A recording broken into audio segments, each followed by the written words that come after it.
Mesdames et messieurs, bonsoir. Vous êtes les bienvenus dans ce journal. Le sommet États-Unis-Afrique se poursuit à Washington. Parmi les chefs d'État invités à cette rencontre de haut niveau figure le président de la République. Professeur Alpha Condé a d'ailleurs participé hier à la conférence Believe in Africa Day.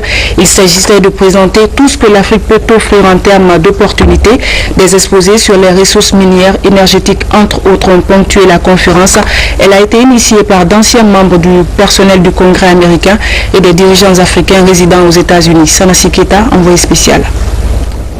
Dirigeants africains, présidents d'institutions internationales et personnalités étrangères ont rehaussé de leur présence cet événement appelé Believe Day Africa, organisé par la chaîne de télévision Africa 24. L'objectif étant de montrer davantage les nombreuses richesses dont regorge l'Afrique. Une Afrique aujourd'hui résolument tournée vers l'avenir. L'événement est organisé à l'occasion du premier sommet États-Unis-Afrique, ici à Washington DC, la capitale fédérale américaine. Le premier sommet États-Unis-Afrique s'ouvre aujourd'hui dans un contexte de renouveau marqué par l'émergence d'une Afrique nouvelle. L'Afrique réunie ici à Washington est une Afrique ambitieuse et prometteuse. C'est aussi une Afrique qui appréhende les enjeux et les défis de son développement et qui prend ses responsabilités. C'est une Afrique nouvelle, plus engagée et fortement attachée aux idéaux de paix, de justice et de progrès, malgré les défis qu'elle doit encore surmonter. Je suis heureux de participer à cet important événement qui représente un moment privilégié d'échange pour nous assurer que le XXe siècle sera celui de l'Afrique. Le dynamisme de nos jeunes et de nos femmes, l'énorme potentiel naturel et humain de notre continent sont nos atouts les plus précieux pour notre mission de développement. Nous avons déjà de belles réussites à notre actif. Et je salue la mission d'Africa 24 qui s'évertue à présenter une autre image plus prometteuse du continent depuis 5 ans. Je les encourage vivement à poursuivre l'excellent travail qu'ils font en tant que témoins privilégiés de la période unique de mutation que nous vivons en ce moment. Notre destin est en notre main, mais plus encore, les actes que nous posons aujourd'hui affecteront les générations futures. L'espoir se consolide autour de l'Afrique, reste fragile et nécessite la constante et les actions responsables, rigoureuses et vigilantes pour qu'il devienne réalité. Dans son allocution, le président Alpha Condé a largement parlé de la responsabilité des dirigeants africains dans le maintien de l'espoir pour la jeunesse en vue de sa participation dans le développement du continent. Aussi, les efforts déployés pour la lutte contre le virus Ebola en Afrique de l'Ouest. Notre destin est en notre main, mais plus encore, les actes que nous posons aujourd'hui affecteront les générations futures. L'espoir se consolide autour de l'Afrique, reste fragile et nécessite la constante et les actions responsables, rigoureuses et vigilantes pour qu'il devienne réalité. Mesdames, Messieurs, notre responsabilité dans le maintien de l'espoir pour la jeunesse ne vaut que par la participation effective de celle-ci. Cette participation ne peut se faire qu'avec un système éducatif rénové, l'accès aux nouvelles technologies et des perspectives d'emploi. Les difficultés actuelles, telles la récente épidémie d'Ebola, nous rappellent que le chemin reste très difficile. Mais nous travaillons d'arrache-pied et nous avons renforcé la coordination transfrontalière au niveau des États de la Manu River, groupe le Libéria, la Sierra Leone, la Côte d'Ivoire et la Guinée, pour lutter contre cette épidémie. Nous avons tenu un sommet, le premier, nous avons pris des mesures rigoureuses, mais il est évident que la lutte contre Ebola exige une réponse internationale avec des mesures fortes recommandées par les experts. C'est ce que nous faisons. Nous avons renforcé la coordination transfrontalière au niveau des États. Nous avons décidé l'isolement des zones infectées par la police et l'armée. Et j'ai été mandaté donc par mes collègues pour venir vous porter ce message. En même temps, nous remercions la grande mobilisation internationale, notamment celle de l'OMS, du CDC d'Atlanta et de MSF, qui nous aident insablement à éradiquer cette crise. continuons parallèlement à travailler à l'amélioration du bien-être de nos concitoyens et à la création d'opportunités nouvelles d'éducation, de santé, d'emploi et de revenus pour donner l'espoir aux jeunes et aux femmes. L'Afrique est d'abord une opportunité pour l'Afrique. L'accélération de l'intégration régionale au sein du continent pour son émergence est nécessaire, martèle le président de la République, professeur Alpha Condé. Honorable invité, la Guinée, tout comme l'Afrique, souffre d'un important déficit en infrastructure qui entame fortement l'attractivité de nos économies et freine les investissements. L'amélioration du climat des affaires demeure un enjeu majeur et le renforcement des accords de coopération et d'intégration régionale joue un rôle essentiel pour la compétitivité des économies africaines. L'Afrique est d'abord une opportunité pour l'Afrique. Nous devons donc poursuivre et même accélérer l'intégration régionale au sein du continent pour que le marché d'1 milliard de consommateurs que nous sommes tire le maximum de sa croissance. Au-delà de l'opportunité que représente le marché intérieur africain, nous devons continuer à rendre plus compétitives nos exportations avec une meilleure maîtrise de toute la chaîne de valeur. Un panel sur les mines, les infrastructures et l'agriculture a été enfin organisé. Panel au cours duquel le chef de l'État a largement expliqué sa politique minière et agricole pour le développement de la Guinée. Des questions liées à tous ces sujets ont été posées par l'assistance au professeur Alpha Condé et répondues avec satisfaction. Inauguré l'année dernière, l'échangeur du 8 novembre situé à l'entrée de Kaloum change déjà le visage de la commune en plus de la fluidité de la circulation à ce niveau. Après plusieurs tentatives pour sa réalisation, il aura fallu l'arrivée de l'équipe du professeur Alpha Condé pour que le rêve devienne réalité. Reportage Mohamed Sanko. Le célèbre pont du 8 novembre. C'est ici la limite entre Kaloum, les communes de Matam à droite et de Dixine à gauche. Ce pont a été célèbre pour avoir marqué l'histoire de la Guinée après l'agression du 22 novembre 1970. Célèbre par l'embouteillage qu'il faisait subir aux usagers à cause de son schéma architectural qui était d'une autre époque, mais aussi à cause des flaques d'eau qui s'installaient sur son lit après de grandes pluies. Il a été construit en 1963 par l'ancienne URSS, allié privilégié de la Guinée, après le départ des colons suite au référendum de 1958.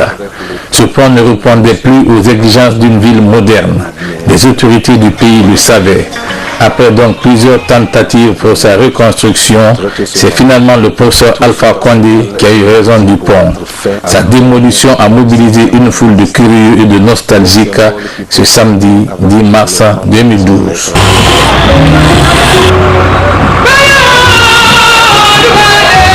Les travaux de reconstruction ont commencé avant 2010 et bloqués pour des raisons politiques, de gouvernance et de transition.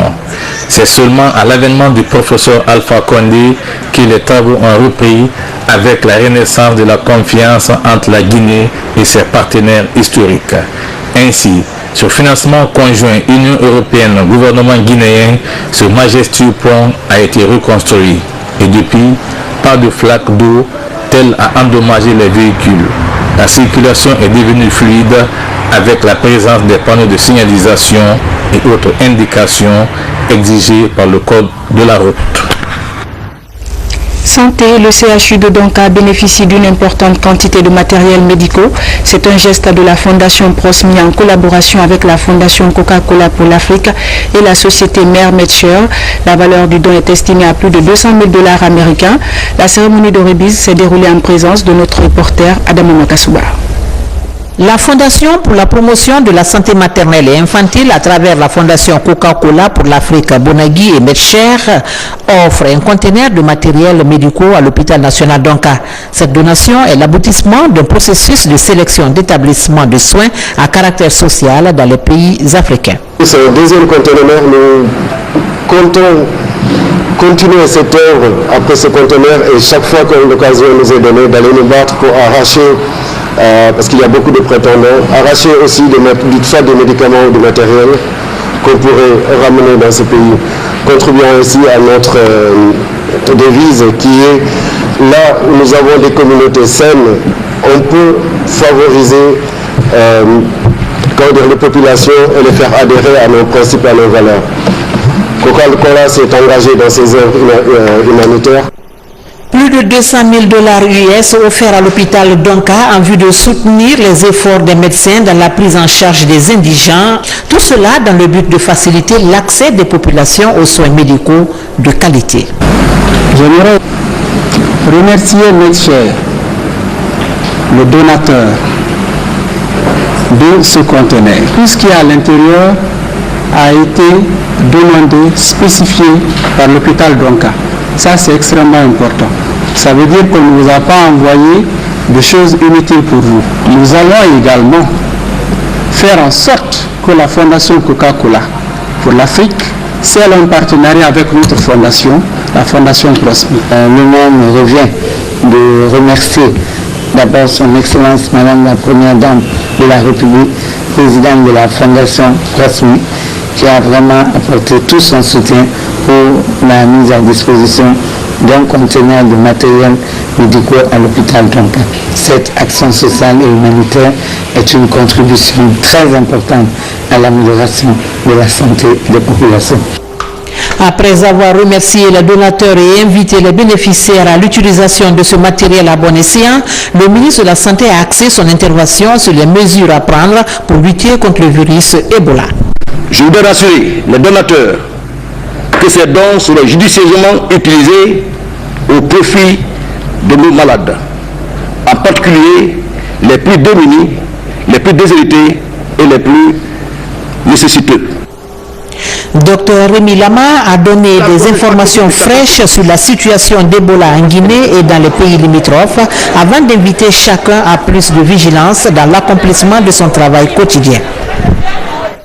Lutte contre Ebola, le gouvernement et ses partenaires retroussent les manches pour rompre la chaîne de propagation du virus. Des mesures sont prises pour informer et sensibiliser les populations sur les modes de transmission. Le chef de division prévention et lutte contre la maladie du ministère de la Santé revient sur les dispositions au micro de Soridou Kera.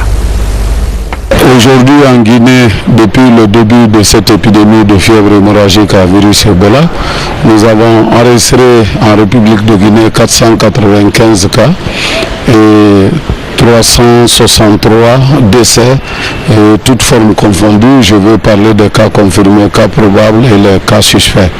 Et aujourd'hui, dans notre pays, les préfectures les plus touchées sont notamment Guéguédou, qui est l'épicentre, et en plus Conakry, qui a enregistré à peu près 95 cas et environ 42 décès, et Guéguédou a 285 cas et 247 décès.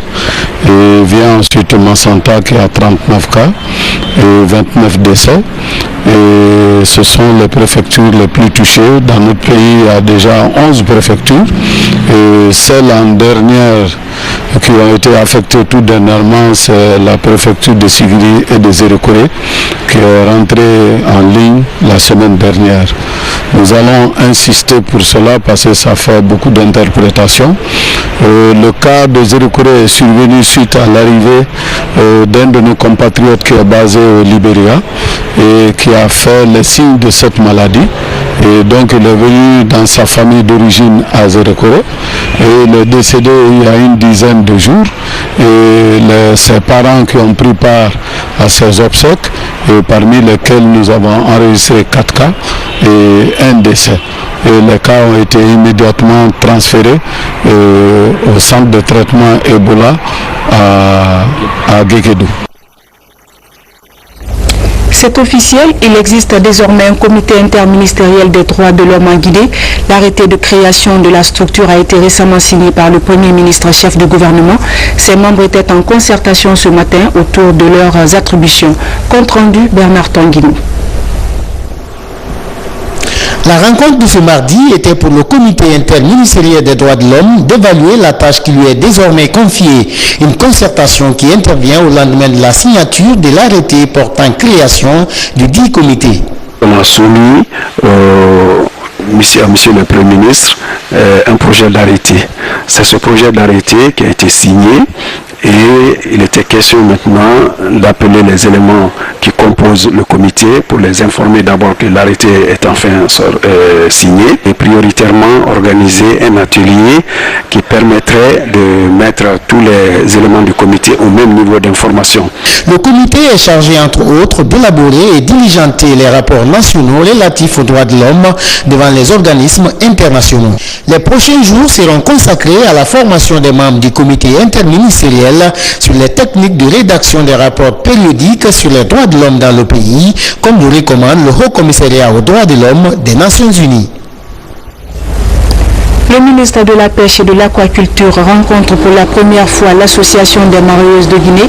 Ousseini Camara et ses braves dames ont notamment parlé des voies et moyens d'amélioration des conditions de vente du poisson sur le marché. Reportage Abdoulaye Diallo. Ces femmes sont venues exprimer leur soutien pour le développement du secteur de la pêche. Une opportunité pour ces professionnels d'exposer les problèmes auxquels elles font face. Une démarche appréciée par Ousseini Camara. La tendance actuelle est de mobiliser toutes les forces pour donner un coup de pouce à la pêche en Guinée, ce qui permettra aux populations de disposer de leurs ressources halieutiques. Nous leur avons demandé de mieux s'organiser pour obtenir le maximum d'appui de notre secteur. Et ces appuis ne viendront que lorsque nous serons sûrs qu'il existe une structure fiable de gestion, tant sur le plan humain que sur le plan matériel et financier. Et à partir de là, nous nous engagerons à mobiliser des appuis pour ces associations. Je dis encore une nouvelle fois, pour le bonheur du secteur et du peuple de Guinée. La question principale demeure la distribution du poisson à un coût abordable sur le marché. Ces mareyeuses entendent se mobiliser pour accompagner les autorités dans l'amélioration des conditions de vie des populations. Aider les jeunes à se faire la main étant encore sur les bancs et les orienter vers une vie professionnelle décente, c'est le sens du jeu concours organisé par IC Manager sur les 6 continents. En Guinée, les étudiants en économie de l'université Nongo Conakry ont participé à la compétition et remporté la victoire. Les gagnants bénéficient d'un stage de 4 mois à la Bissigi. Reportage Aboubakar Sidiki Kamara. Cette remise de chèque est le symbole du travail bien fait que ces jeunes étudiants ont abattu durant 3 semaines de compétition internationale. Un concours organisé par ICE Manager et BNP Paribas qui pousse les jeunes étudiants à se familiariser avec le monde du travail. L'équipe de l'université Nongo Conakry de Guinée arrive en tête au niveau national. Elle est en 6e position au niveau sous-régional et 834e au rang mondial. On a appris beaucoup de choses. C'est une compétition qui vous pousse à aller chercher le meilleur de vous-même, qui pousse les équipes à s'organiser, à déléguer et à prendre aussi des décisions collégiales. La formation et l'insertion des jeunes aux instances de prise de décision est l'un des objectifs majeurs de ce jeu organisé par BNP Paribas. Les organisateurs se réjouissent de la participation brillante des jeunes Guinéens et exhortent les étudiants à plus d'abnégation dans la recherche.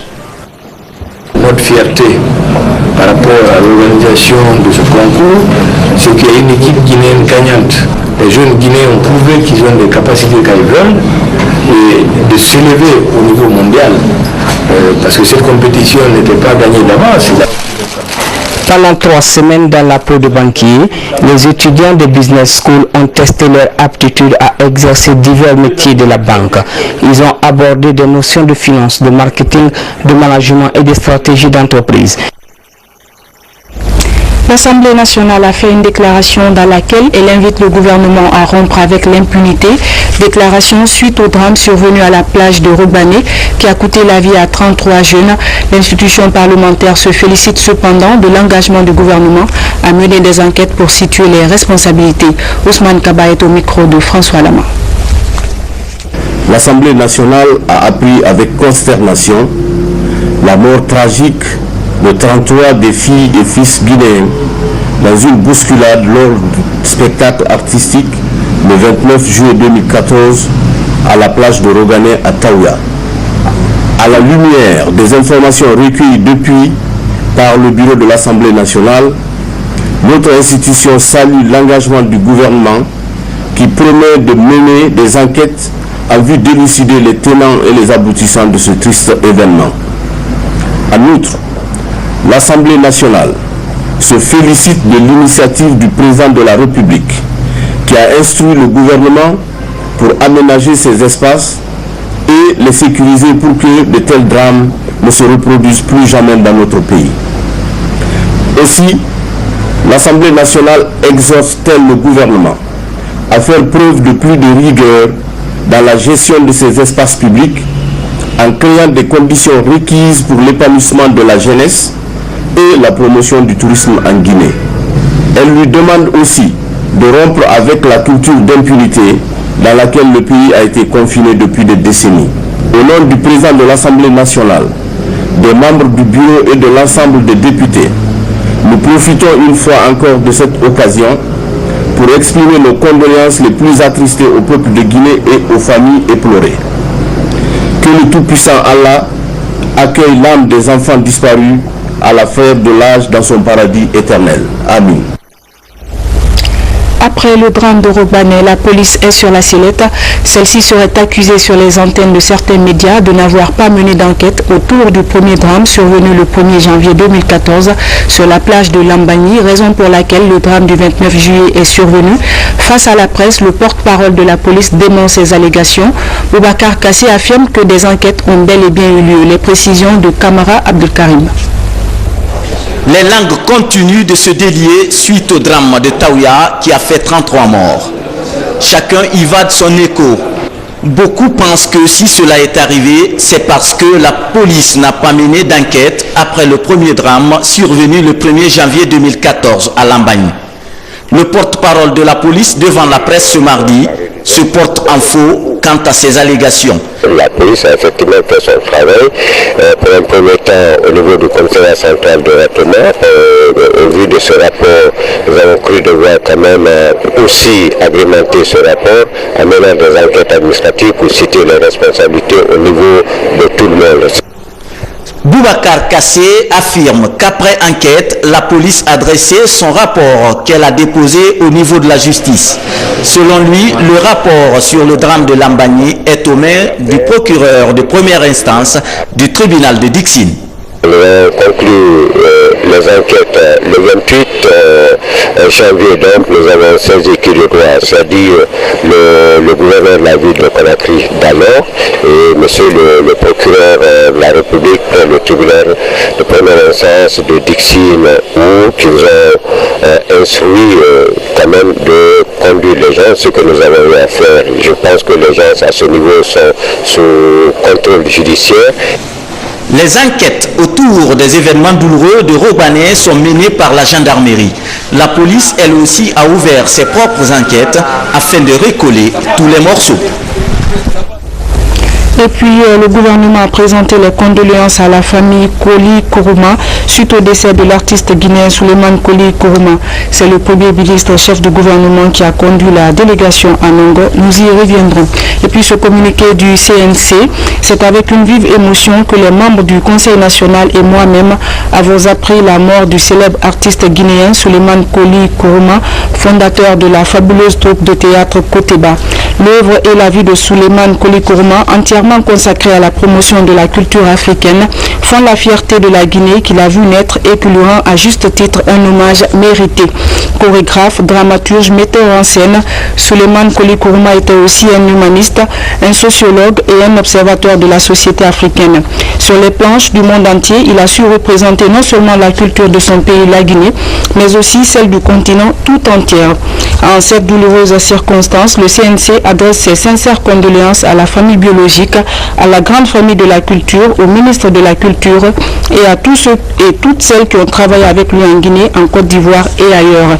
Que la terre de Guinée, dont il fut un digne représentant, lui soit légère et que Dieu le Tout-Puissant et Miséricordieux l'accueille dans son paradis. Conakry le 5 août 2014 pour le Conseil national de la communication, la présidente Martine Condé. Les députés de la majorité sont en ce moment à l'écoute du peuple. Ils viennent d'échanger avec les électeurs des préoccupations et rendre compte des activités des sessions parlementaires et des projets de société de gouvernement. À Siguiré, les élus du peuple ont lancé un appel à l'unité nationale et à la quiétude sociale. Le point avec Ansouman Toumani Kamara. Au terme des différents travaux en plénière à l'Assemblée nationale, les honorables députés de la Haute-Guinée ont entamé cette tournée d'information et de sensibilisation dans les préfectures de la région. Ces élus du peuple, devant leur mandat, ont tour à tour donné de leurs informations sur les différents travaux de développement en projet et en cours d'exécution dans tout le pays. Les députés de la majorité parlementaire ont également invité les populations de Sigiri à privilégier le dialogue dans les débats politiques. Ils ont à cet effet rappelé l'engagement scellé entre les populations de Sigiri et le président Alpha Condé depuis les premières heures de son combat politique. Sigiri, capitale du RPG. Sigiri, bastion imprenable du RPG. Sigiri, RPG,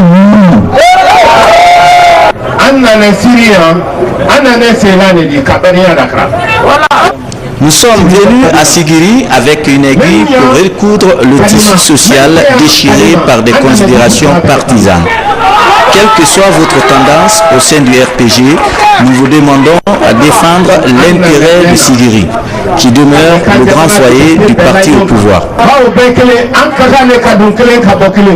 L'aspect genre n'a pas été oublié. L'honorable Guéné Saran, l'une des 24 femmes députées à l'Assemblée nationale, appelle les femmes de Sigiri à sauvegarder la paix dans la cité aurifère. Elle a aussi exhorté la jeune féminine à respecter les règles d'hygiène pour stopper la menace de l'épidémie Ebola. Cette première tournée des députés à l'allure d'une caravane de la paix a rendu visite aux sages, au chef religieux de Sigiri, la cité aurifère Oumandé Béré.